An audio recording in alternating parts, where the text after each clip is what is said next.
Good morning. My name is Diane Gelder, and I serve as the trustee for outreach on your DuPage UU Church Board of Trustees.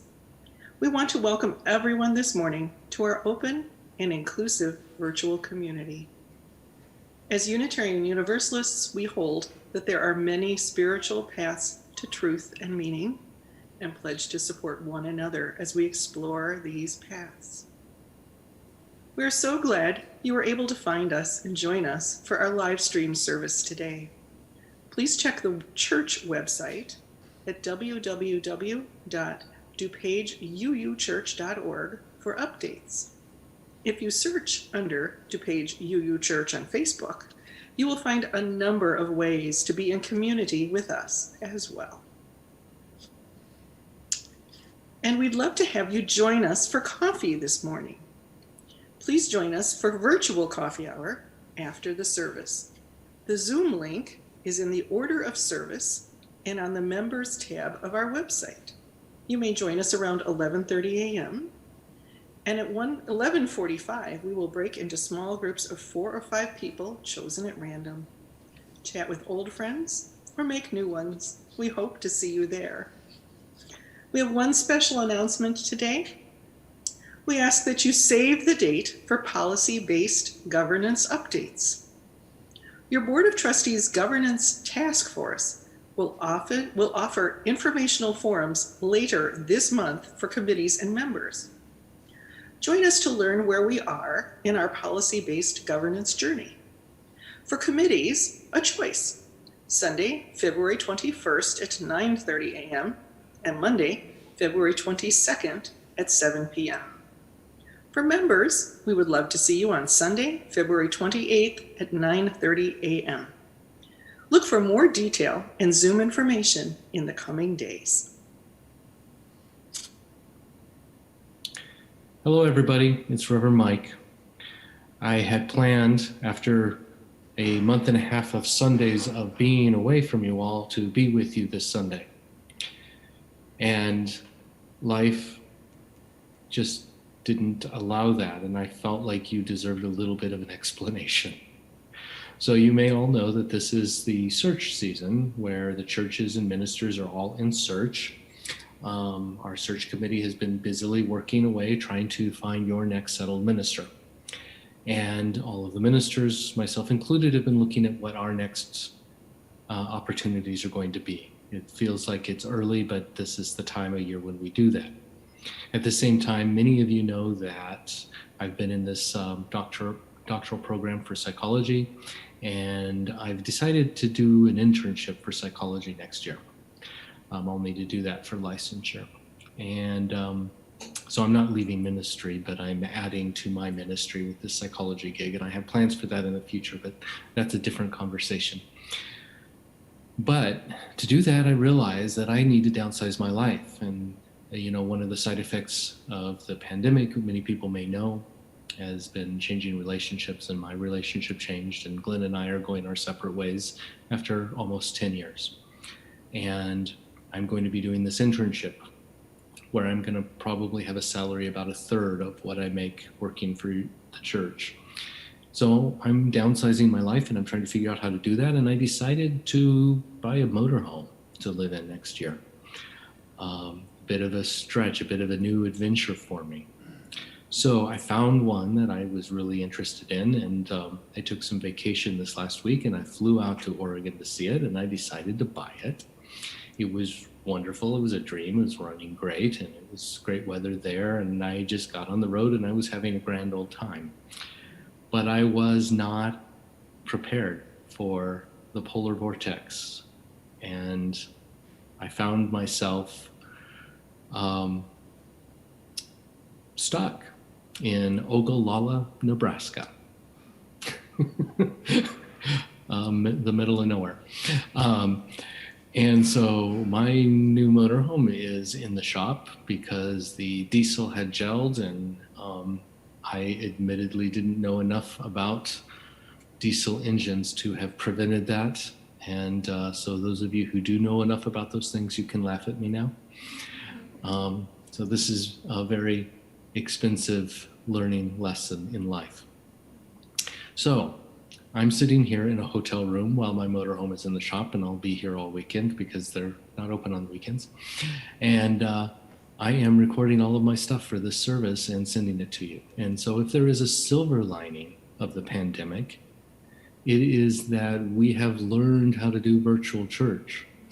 And so I can sit here in Ogallala, Nebraska, and prepare all of the materials I need to prepare for our Sunday service and send it to you. So please know that I am with you in spirit, or with you in electrons or something. Reporting live from Ogallala, Nebraska. Thank you.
Holy and beautiful the custom which brings us together in the presence of the Most High, to face our ideals, to remember our loved ones in absence, to give thanks, to make confession, to offer forgiveness, to be enlightened, and to be strengthened.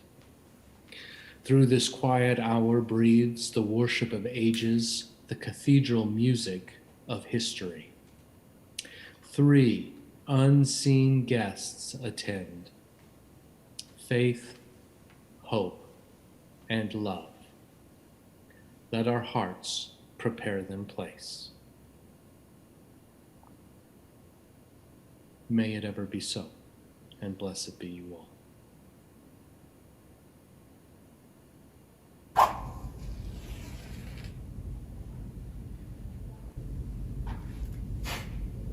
I light a chalice for the acceptance of one another and encouragement to spiritual growth in our congregations. Thank you, Amelia. And now, please join us in singing hymn number 1014 in the Teal hymnal, Answering the Call of Love.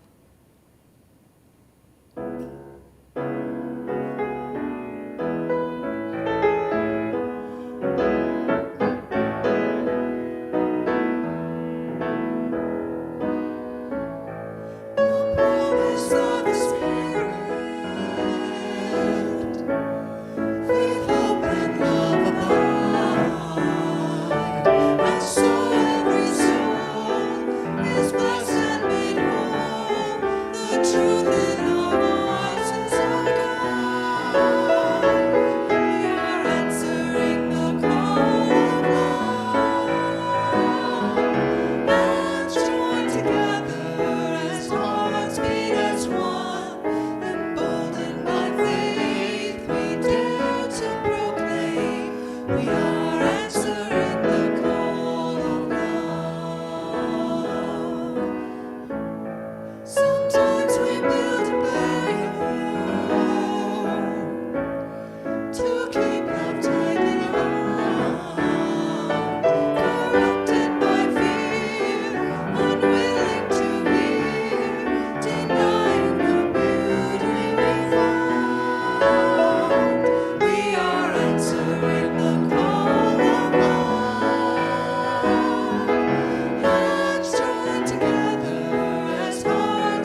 is the spirit of this church, and service its law. This is our great covenant, to dwell together in peace, to seek the truth in love, and to help one another.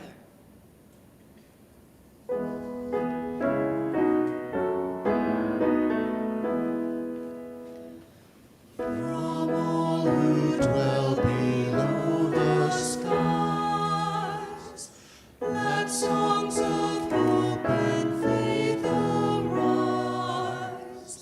Let peace, goodwill on earth be sung, through every land, by every tongue.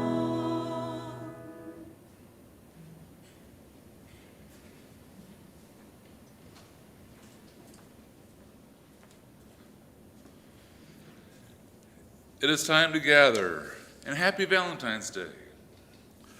This month, our theme is Beloved Community. And today, I want to talk about where love grows beyond boundaries. On Valentine's Day, we exchange Valentines with people to show them that we love them. It's easy to think about who we love, parents and grandparents, friends, or our pets. What if we wanted to grow that love? We might think of what happens when you throw a stone into a pond. It makes circles, rippling outward bigger and bigger. And we could grow love beyond boundaries like the ripples. So what would those ripples be? The first, the smallest heart, would be our family. And then what would come next? Well, the next ripple could be close friends and extended family. And then the next ripple might be the people in our neighborhood. And our heart ripple is growing. The next ripple would be the people in our church and school, or on our sports teams and in our clubs. As the ripples expand, so does our love. Our heart gets even larger as our next ripple could be the people in our town or city. Now we have an even larger heart, which includes the people in our state. Can you feel it? Our next ripple is a giant heart, and it holds all the people in our country. And finally, the outermost ripple, which is the humongous heart, we show our love to all people in our world community. When we think of love without boundaries, we are sharing our love to people we don't really know, and to people who are different from us. This idea of loving all people and beings, not just those close to us and the same as us, this is what beloved community is all about.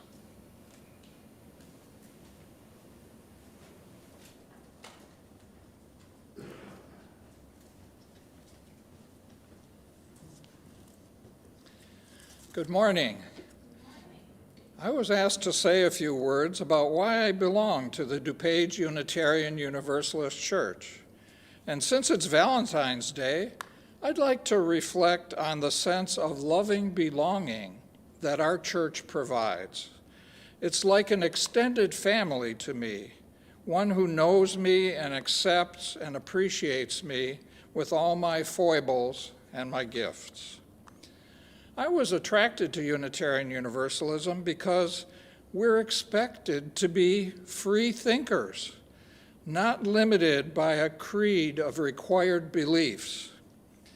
This was a nice maturity-inducing antidote to the unquestioning respect for authority and tradition that I was drilled into as a child. I like the challenge and the imagination expanding experience of being in a community where we're not expected to be like-minded about things. I'm also attracted to DUC because I feel we are like-hearted in the sense that we're all covenanting to grow in our ability to live out our seven liberal religious principles, bridging the divisions between our different mindedness. A skill, by the way, I'm sure we'd all agree that our world so desperately needs. And I love the way our church offers introverts like me lots of opportunities to get to know people at a deeper level and make friends. I'm forever grateful to DUC for the opportunity to meet my wife, Caroline Bailey, at a church auction and singles group pool party at Pat Clancy's home in 1998. Thanks for being my Valentine, Caroline. And the men's group here has been a wonderful way to build male friendships, to plan worship together on Father's Day, and to experience the joy of cooking together at our annual men's auction dinner at Bill Kovac's home every year. I love the church auction dinners and the potluck meals. They're like family gatherings that I have such fond memories of from my younger years.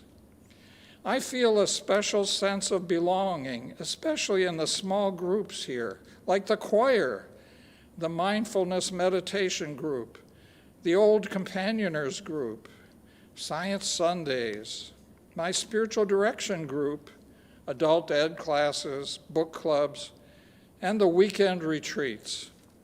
I found they're all structured in a way to get to know and appreciate each other. And the pastoral ministry associates and accessibility and inclusion ministry groups here at the church have showed me much appreciated care and concern and helped me feel safe in sharing tears in times of loss and disappointment. Strangely enough, you might not think board and committee work is a particularly loving experience, but besides the inevitable difficulties and conflicts inherent in a democratic process, I've truly appreciated the strong sense of belonging and team satisfaction of working side by side on the church's mission. For example, working with so many of you to raise money for and to build this beloved new sanctuary was an amazing experience of mutual accomplishment, sort of like winning the Super Bowl together as a team. Yay, Ducks! And just a funny anecdote before I close, that my daughter Bailey today said she had a dream where she was rich and gave $2 million to the church in appreciation for the TAG program. So there's an emphasis on some of the wonderful programming for our youth here. In closing, I'm so grateful to be part of the DuPage UU Church. Thanks to all of you for making our beloved community a reality.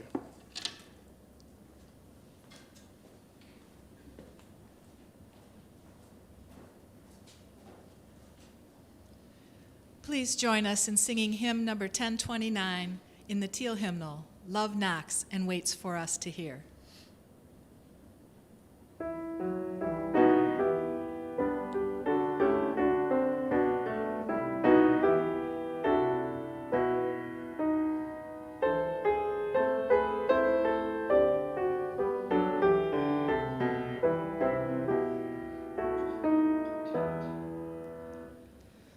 Love knocks and waits for us to hear, to open and invite.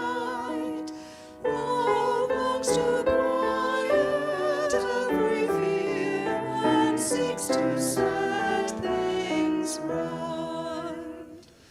Love offers life in spite of foes who threaten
Pretty earrings and masks do not go together. Good morning. Good morning. Our reading this morning is 1 Corinthians 13. This is the version in our hymnal, Singing the Living Tradition, and it's reading number 638. If I speak in the tongues of mortals and angels, but do not have love, I am a noisy gong or clanging cymbal. And if I have prophetic powers and understand all mysteries and knowledge, and if I have faith so as to remove mountains, but do not have love, I am nothing. If I give away all my possessions, and if I hand over my body to be burned, but do not have love, I gain nothing. Love is patient. Love is kind. Love is not envious or boastful or arrogant or rude. It does not insist on its own way. It is not irritable or resentful. It does not rejoice in wrongdoing, but instead it rejoices in the truth. It bears all things, believes all things, hopes all things, endures all things. Love never ends. Prophecies will come to an end, tongues will cease, knowledge will come to an end. We know in part, we prophesy in part. But when the complete comes, the partial will come to an end. When I was a child, I spoke like a child. I thought like a child. I reasoned like a child. When I became an adult, I put an end to childish ways.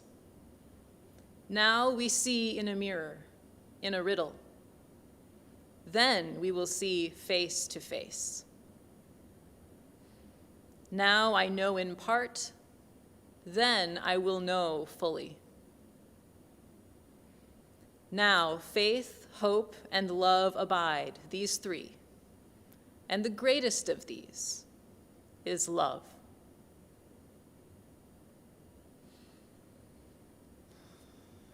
Thank you.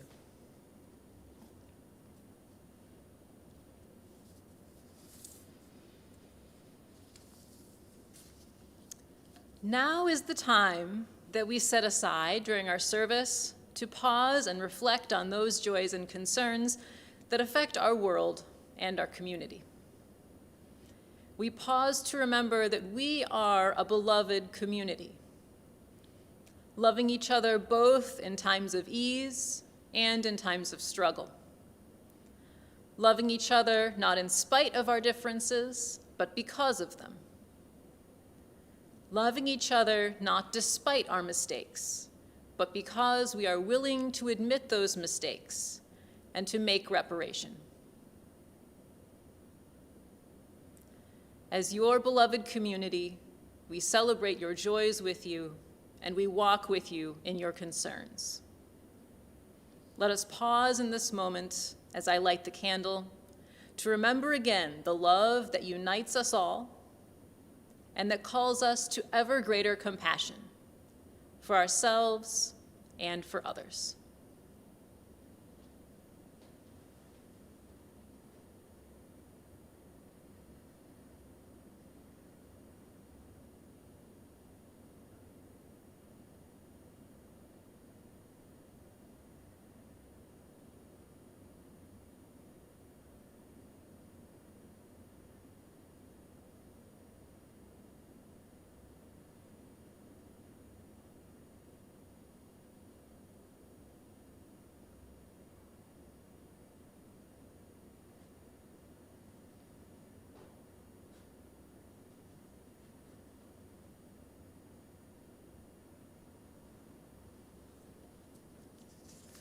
Thank you.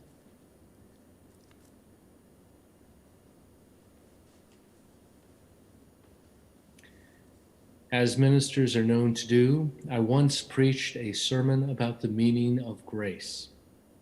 It was one of those theologically deep sermons that I try to preach every once in a while. I also try to be aware of not going too deep, getting too abstract, for fear that I may lose some of my listeners. But to my surprise, someone came up to me later and said she really loved the sermon topic and wished I had gone a little deeper into the subject. Her daughter was standing next to her and she said, "She's looking for grace, part 2. I eventually fulfilled her wish with this sermon, my further thoughts about grace, part 2, which I'd now like to also share with you. I do not think of myself as a Christian, and I do not often quote Christian scriptures. However, my message today concerns a topic that I believe crosses cultures and ages of time, cuts across socioeconomic class, gender, and all the other attributes that really only serve to divide our society. This is a topic that encompasses everybody, and I think that it is well worded in the Christian scripture, which is why I use that today. I'm talking about the first letter to the Corinthians, in which Paul is said to have written in chapter 13, "Faith, hope, and love abide, and the greatest of these is love." That says something, doesn't it? Let's begin by asking, what is faith in the Unitarian Universalist tradition? It seems that in our culture, when one uses the word faith, many people's minds automatically jump to Christian churches. Faith does not belong to fundamentalists alone. Faith belongs to everyone, and it belongs to us. What is faith? And why should I have it? One of the ancient church councils of Christianity determined that faith, hope, and love were the 3 virtues for which God extended his grace and led to the salvation of one's soul. This is a very old understanding, and I mention it because that may be something many of you remember from some earlier point in your lives at Sunday school or church. For some, these may be part of the teachings that one chose to discard. I counsel us not to have a knee-jerk reaction because there is a piece of this teaching that still has relevance to our modern lives, I believe. To speak to why some of us here left the Christian tradition behind, you need to understand that part of UU history was the humanist movement. The American humanist movement, led by several Unitarians, had its roots right here in the Midwest during the 1930s. In our UU principles and sources, you may find these words. Our living tradition draws from humanist teachings which counsel us to heed the guidance of reason and the results of science and warn us against idolatries of the mind and spirit. I think this statement can be easily misconstrued to imply that faith is idolatry and should be verboten in UU congregations. However, it seems that even belief in science and a tendency towards rational processes require at least some faith. What I'm trying to say is that faith is not merely a religious concept. It is bigger than that. I believe that each person must determine what are the important things in life that I value. From where do I draw the strength to do everything I need to do in my life? That is a question I've thought a lot about in the last day or so. What values and morals guide me on my path? In short, what do I believe in? The answers to these questions do not have to be God, nor do they have to be science. One of the spiritual teachings I've learned along the way has been that life is a mystery. Not a mystery in terms of a whodunit novel, but rather the spiritual mystery that marks the meaning of life as something that is unknowable. It takes a leap of faith, perhaps every day, just to live life. Which brings me to hope. If having faith is the beginning of our process in living life, then having hope is the culmination of the process.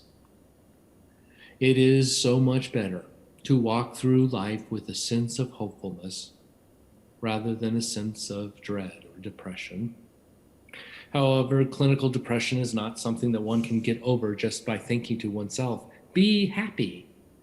So please understand that I'm not talking about hopefulness in terms of the daily emotion. Rather, I'm talking about hope as a lifelong endeavor. It's not merely something we feel. It is something we are working to achieve. When we read or watch the news, when we talk to friends and family members about tragic events, when we are down in the dumps, it is so difficult to see hope in the distance. But you see, hope is something we create. It's not a metaphysical concept that eludes the grasp of some people, but not others. No, I believe that hope is one of the highest aspirations of life. It is looking at our goals and striving to work towards them. It is looking at the children born to the next generation, imagining the life each has before them. It is realizing that, as Dr. King once said, the arc of the universe bends towards justice.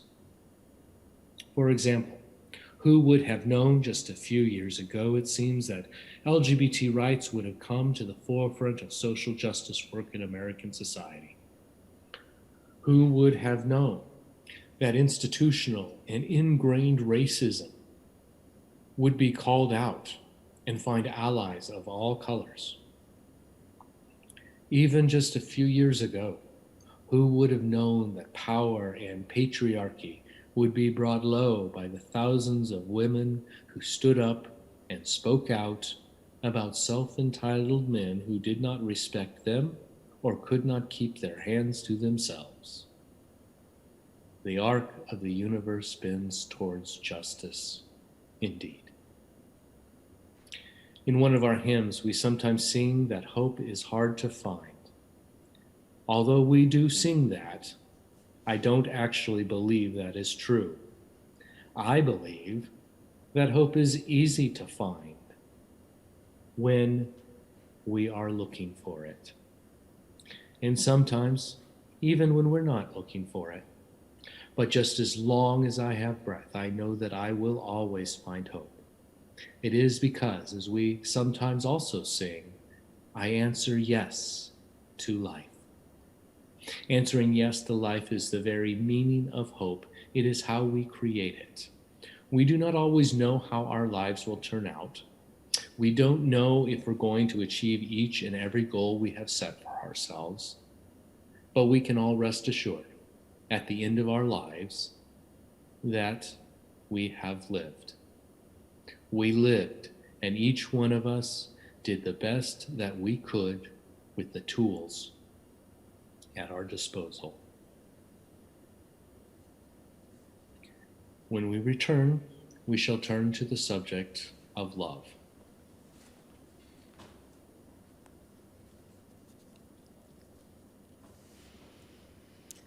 Once a month, the offering of this church is a special collection for an organization nominated by members that reflects Unitarian Universalist values. This month, the recipient is NAMI, the National Alliance on Mental Illness.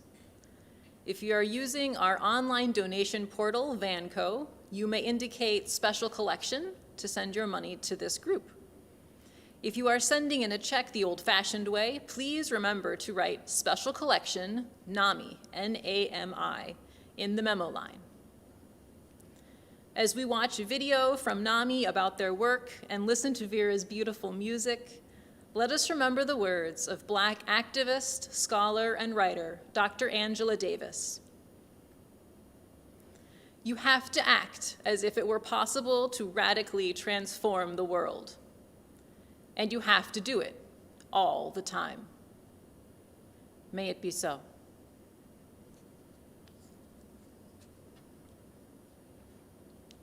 The Hello, my name is Meredith Kober, and I'm the Director of Programs here at NAMI DuPage. We want to thank the DuPage Unitarian Universalist Church for inviting us to speak with you this morning about our organization. NAMI DuPage has been dedicated to serving our community since 1985. Our mission is to provide support, advocacy, and education in order to improve the quality of life of individuals with mental illnesses and their families. We accomplish this by offering support groups, educational classes, social and recreation activities, supported employment, and volunteer opportunities. The theme all throughout these services is to end the stigma on mental illness. We have been able to keep our doors open and services ongoing throughout the COVID pandemic. Within a week, we transitioned our programming to online support and kept our living room open between the hours of 3 to 8 p.m. Monday through Friday. The living room is a comfortable, non-clinical alternative to an emergency room. People who are experiencing heightened mental health symptoms can come and talk with a peer counselor who can help them through the immediate crisis. In the past year, we have provided services to over 30,000 people in the midst of this pandemic, and we are seeing an increase in need for our services. Your support is needed now more than ever as we continue to support the mental health needs of our community. You can find more information about NAMI DuPage on our website at www.namidupage.org or by calling our resource line at 630-752-0066.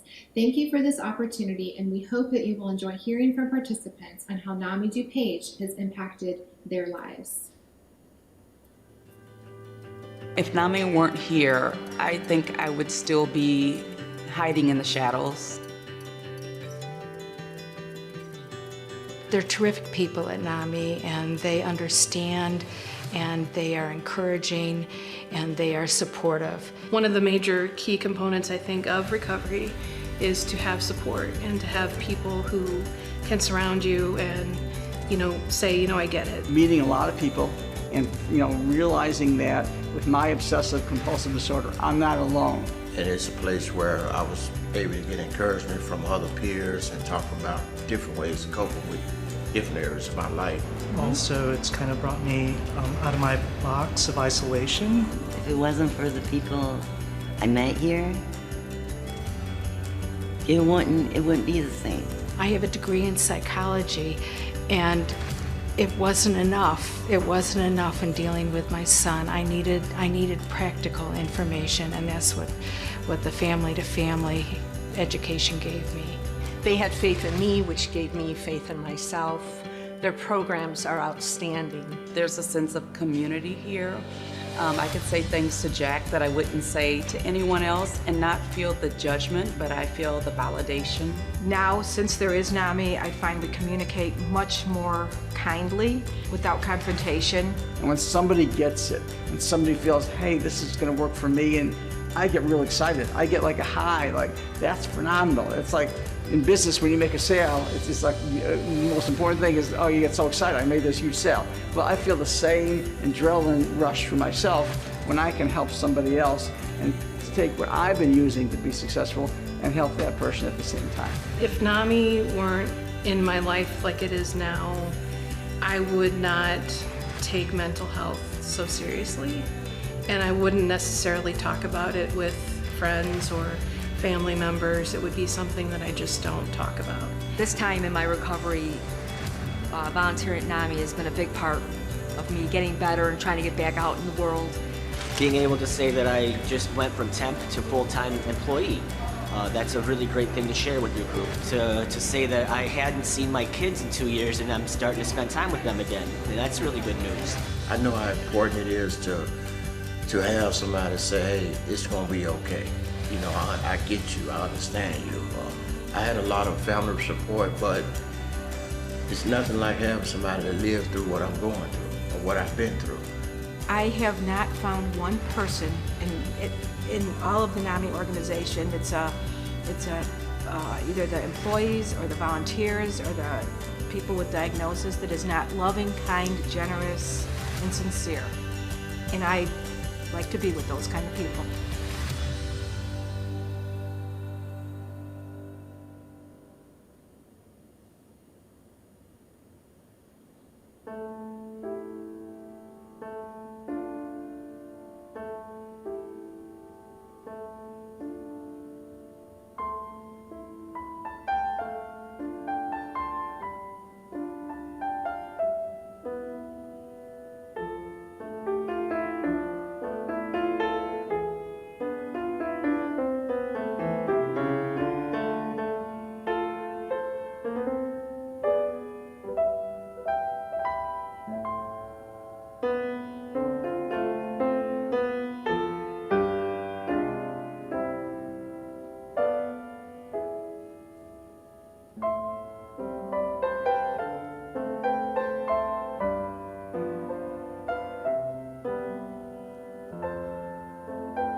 we've already considered faith and hope, but also abiding in our hearts is love.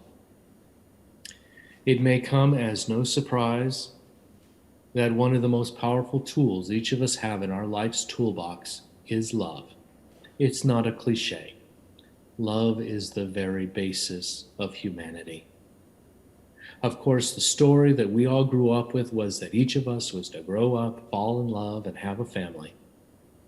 For those who did so, it is very easy to see how love is the basis for life. For others, it might not be as easy to discern. So let's look at it another way. Sometimes I talk about agape, which has also been called platonic love or divine love. The latter may not be so useful in our context unless we remember that for those who use the word divine, it is related to something in which they have faith, and we may have faith even if it's not in something divine. To minimize confusion, I like the term platonic love. This is a love of life, a love for life, a love for all that is. We often talk in UU congregations about respecting the inherent worth and dignity of every person, but I think that it goes deeper than that. That our deep love for life, all life, calls us to love the humanity of every other person, even if there are those who would call that other person inhumane. This is not for us to judge. Some may be thinking that Congress is judging somebody inhumane right now, but that is also a topic for another day. The theologian Thomas J. Oord once defined agape as an intentional response to promote well-being when responding to that which has generated ill-being. This concept of a greater, deeper form of love has deep roots in our religious tradition, so I'd like to delve into our own history for a moment. As you have no doubt noticed, we call ourselves Unitarian Universalists, and that is quite a mouthful. We sometimes shorten our name to Unitarian, which might lead someone to disregard the importance of the Universalist branch of our UU heritage. If there is one overarching principle of Universalism, one reason to extol its relevance to us here and now, I think would be the emphasis on love as the highest value. Not sappy puppy dog love, or at least not only that. Rather, it is the deep and abiding love of life, love of humanity, love for each other, and love for ourselves. Historically, this has also been taught by some Universalist preachers as the awesome power of God's love in the lives of all people without exception. In fact, that's where the phrase Universalism, or the title, comes from. It refers to universal salvation. Again, the central belief of Universalism can be summarized with one word: love. Whether or not someone believes in God, I hope they can believe in love. Again, I'm speaking of a deep and abiding love of life, love of humanity, love for each other, and love of ourselves. The famed Universalist preacher Hosea Ballou once wrote, "Let love continue. If we agree in love, there is no disagreement that can do us any injury. But if we do not, no other agreement can do us any good. Let us keep a secret guard against the enemy that sows discord among us.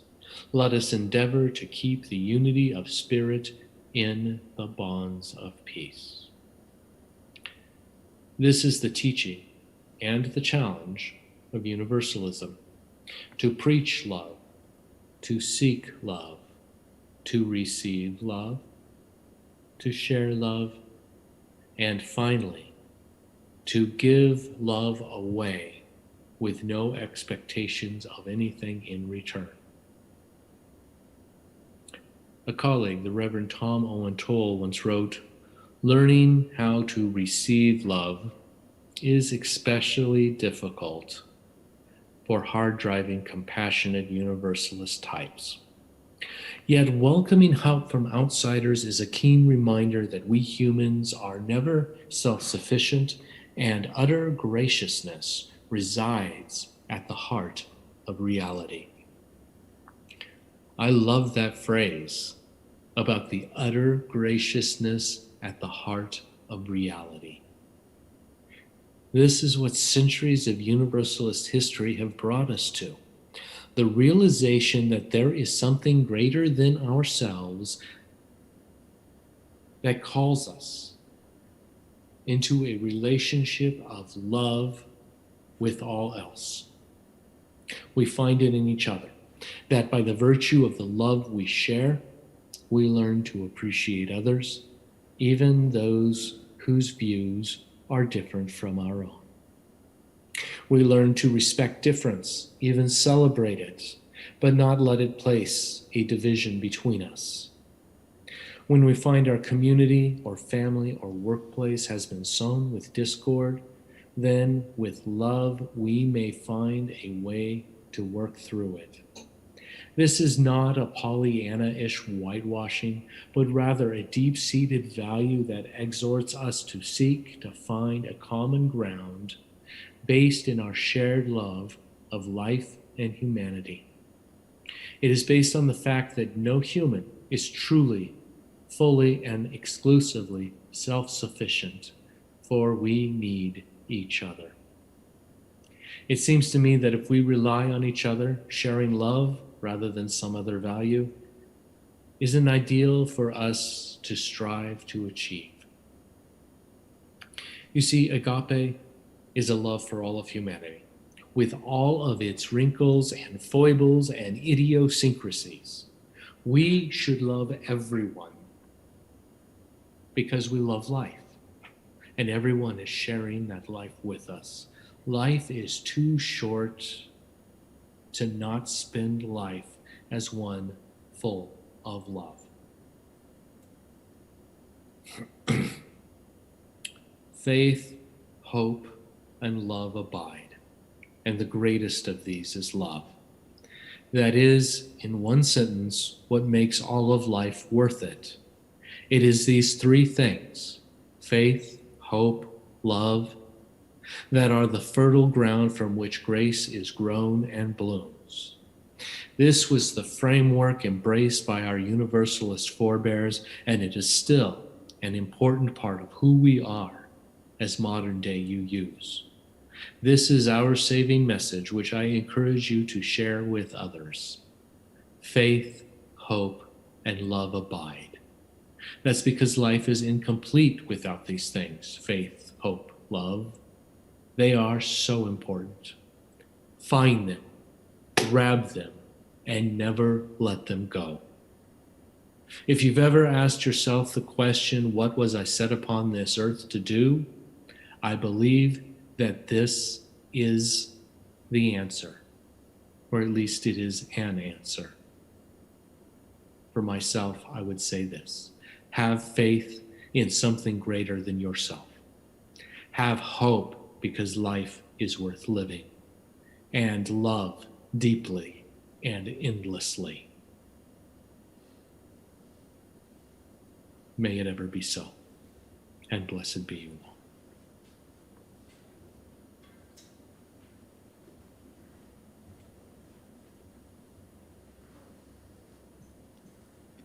Please join us in our closing hymn, number 10008, in the Teal Hymnal, When Our Heart is in a Holy Place.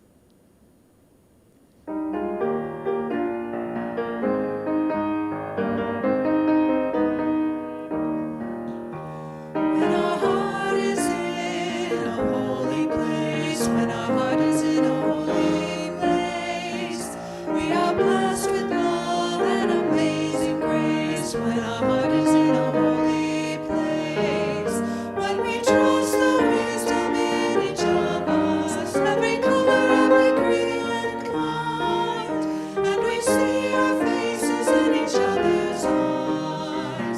when our heart is in a holy place. When our heart is in a holy place. When our heart is in a holy place. We are blessed with love and amazing grace. When our heart is in a holy place. When we tell our story from deep inside, and we listen with a loving mind, and we hear our voices in each other's words, then our heart is in a holy place. When our heart is in a holy place. When our heart is in a holy place. We are blessed with love and amazing grace. When our heart is in a holy place. When we share the silence of sacred space, and the good of our heart stirs within, and we feel the power of each other's faith, then our heart is in a holy place. When our heart is in a holy place. When our heart is in a holy place. We are blessed with love and amazing grace. When our heart is in a holy place. When our heart is in a holy place.